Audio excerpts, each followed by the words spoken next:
Il-Gvern irnexxielu jelaq b'suċċess in-negozjati mal-Union tal-Għalliema l-MUT dwar il-ftehim kollettiv il-ġdid għall-edukaturi tal-Kulleġġ għall-Arti, Xjenza u t-Teknoloġija l-MCAST kien il-Prim Ministru Robert Abela li tard il-ħamis fl-għaxija ħabbar dan fuq il-medja soċjali tiegħu.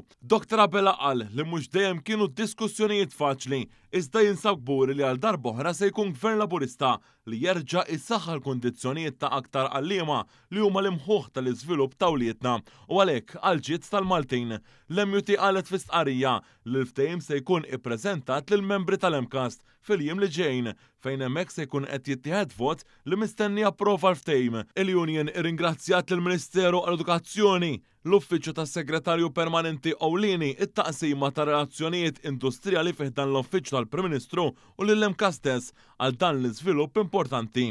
Ftit sigħat wara tħabbar dan il-ftehim, Wanjus kellem mal-Ministru responsabbli Clifton Grima li sostna kif dan il-ftehim se jsaħħaħ il-kundizzjonijiet tal-edukaturi. Li dan huwa ftehim li iħares lej diversi aspetti marbuta mal-professjonisti li jaħdmu fl-istess entità edukattiva.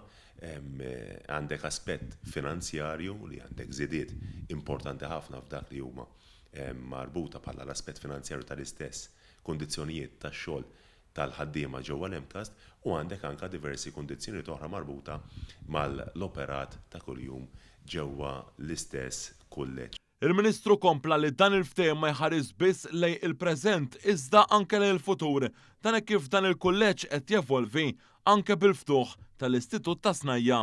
L-Istitut ta' Snajja li ħajkun qiegħed jibda propju aktar tard din is-sena u anke għal fatt li din hija l-ewwel sena illi qegħdin noffru kors tal-vezz ġewwa pajjiżna li ma kors diġà għandek studenti li qegħdin jibbenefikaw minnu.